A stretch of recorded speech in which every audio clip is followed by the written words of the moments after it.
Shalom teman-teman, selamat malam. Terima kasih kita bisa bertemu malam hari ini. Semua bisa hadir karena pasti meninggalkan kesibukan-kesibukannya gitu ya. Kita semua punya aktivitas pasti dan kita bersyukur malam hari ini kita diberi waktu untuk bisa bertemu. Kalau lihat masa malam ini ya malam pembinaan, jadi bahan yang disampaikan adalah bahan yang diurut-urutkan setiap bulan harusnya. Ya, malam ini saya share ini ya. Tunggu.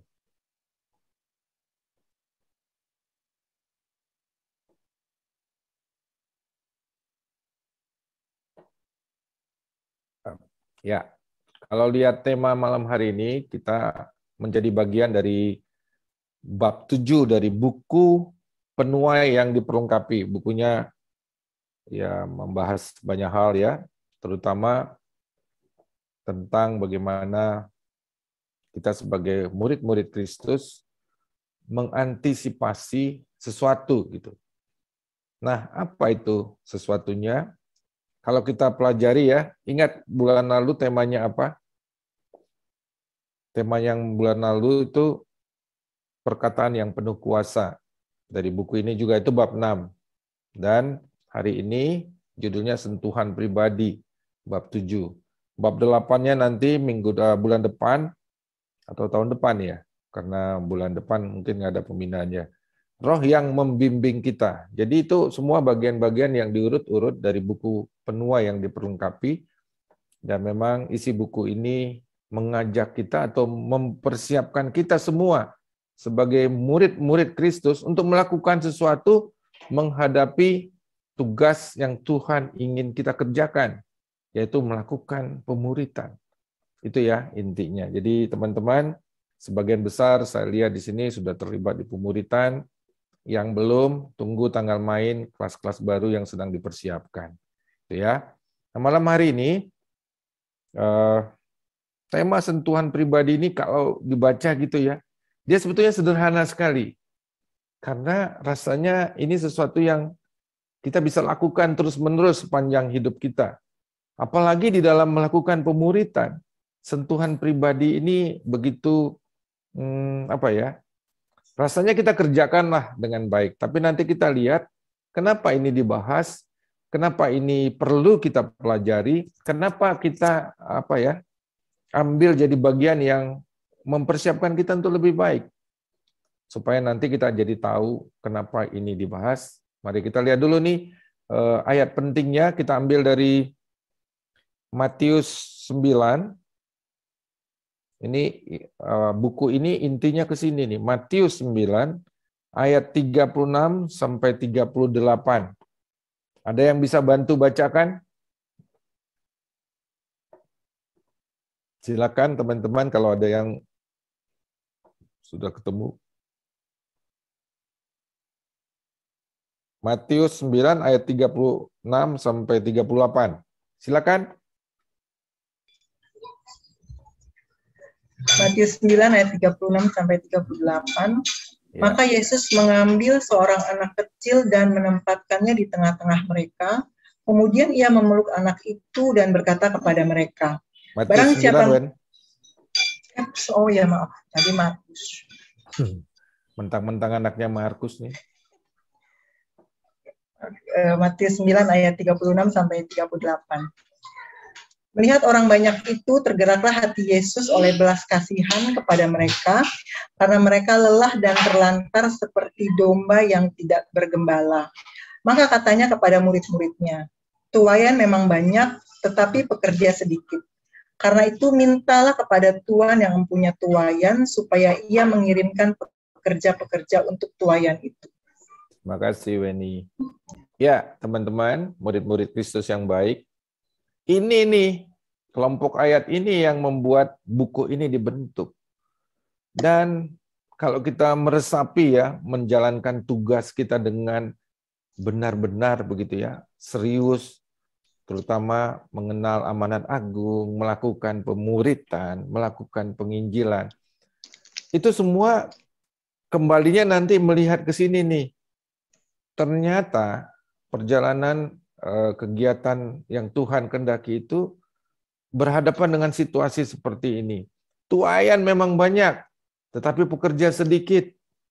Rasanya kita semua bisa sadari itu ya. Tuaian itu jangan pikir orang-orang yang sudah siap dituai itu cuma orang-orang Kristen yang ada di sekitar kita. Apalagi kita di Indonesia, banyak banget nggak tuaian kita? Kita kan minoritas di sini. Yang mayoritas itu jadi tuaian kita. Itu ya, jangan salah nih. Orang pikir, oh tuaian banyak, ya yang sudah siap-siap aja gitu kan ya. Enggak, ternyata kalau kita resapi kembali, tuaian banyak itu, ya ini nih, sekitar kita ini. Ya, itu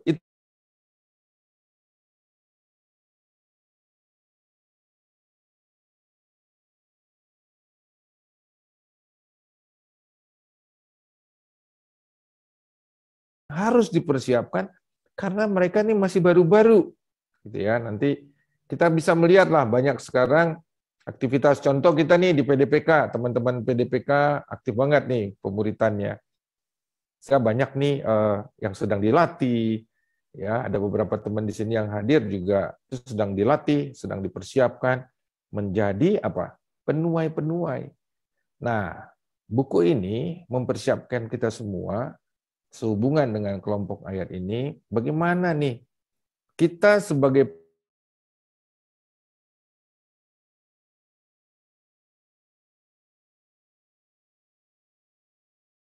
yang paling penting, salah satu bagian yang penting untuk kita dapat mengerti adalah sentuhan pribadi. Mungkin nggak usah dijelaskan lah ya, sentuhan pribadi itu kira-kira seperti apa. Nanti kita lihat juga beberapa contoh di bahan-bahan kita ini. Nah, oke, kalau kita teruskan, begitu banyak orang yang bertobat dan menjadi orang-orang percaya yang secara iman masih pemula. Banyak banget ya. Kalau kita perhatikan, harusnya sekarang ini situasi yang memungkinkan kita menemukan banyak orang-orang yang sedang mengalami hal seperti ini. Orang-orang yang bertobat, baik bertobatnya melewati batas gitu ya, maksudnya pindah agama, atau pindah kepercayaan, atau menjadi orang-orang percaya baru, atau orang-orang seiman kita yang juga ya mereka seperti masih pemula gitu ya. Banyak orang Kristen yang mengaku Kristus sebagai Tuhan dan Juru Selamatnya, tetapi secara iman mereka itu masih mengalami hal yang masih mula-mula gitu. Kalau ditanya sesuatu tentang kekristenan, mereka masih ragu-ragu. Mereka seperti tidak yakin menyampaikannya. Tetapi mereka sudah jadi orang percaya. Apalagi kalau orang-orang itu bertobat yang datang dari, umpamanya saudara-saudara kita yang bertobat pindah, percaya kepada Kristus dari kepercayaan sebelumnya. Itu lebih berat lagi. Mereka mengalami situasi yang tidak mudah waktu mereka setelah mereka berpindah percaya ini. Nah, bahan ini kita belajar nanti bagaimana situasi yang dialami oleh orang-orang yang sebetulnya dia mengalami pertobatan baru, ya. Contohnya adalah murid-murid Tuhan Yesus. Nah, hari ini kita belajar banyak nanti dari bagaimana Tuhan Yesus dengan murid-muridnya. Bagaimana sentuhan secara pribadi yang Tuhan berikan bagi murid-muridnya.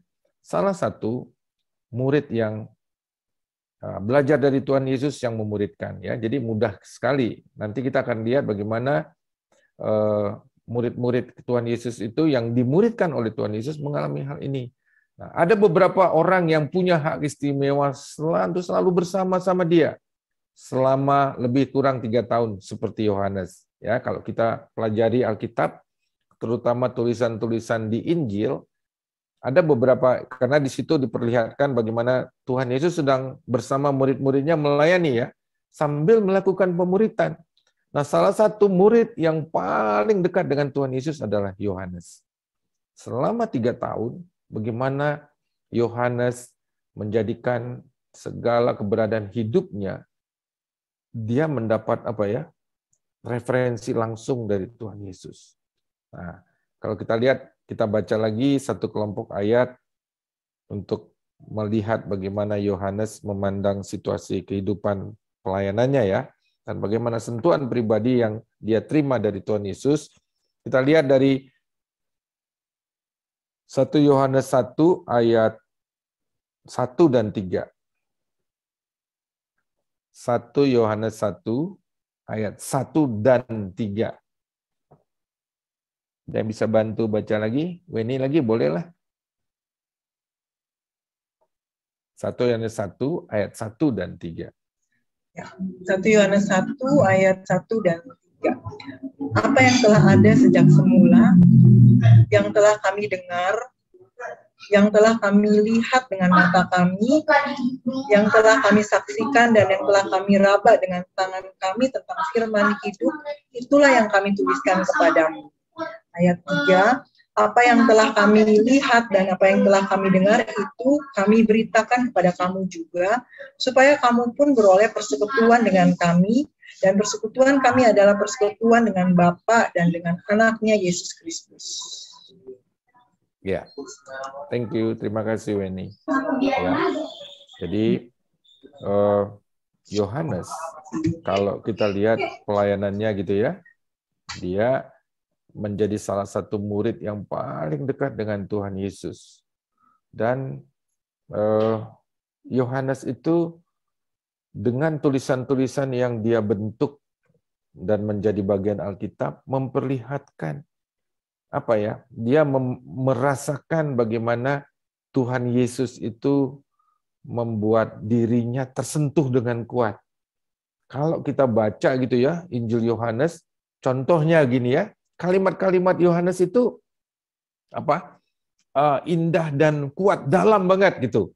Dia bilang gini, apa yang telah ada sejak semula, yang telah kami dengar, yang telah kami lihat dengan mata kami, yang telah kami saksikan dan yang telah kami raba dengan tangan kami tentang firman hidup, itulah yang kami tuliskan kepada kamu. Bagian ketiga, ayat ketiga, apa yang telah kami lihat dan yang telah kami dengar itu, kami beritakan kepada kamu juga, supaya kamu pun memperoleh persekutuan dengan kami. Dan persekutuan kami adalah persekutuan dengan Bapa dan dengan anaknya Yesus Kristus.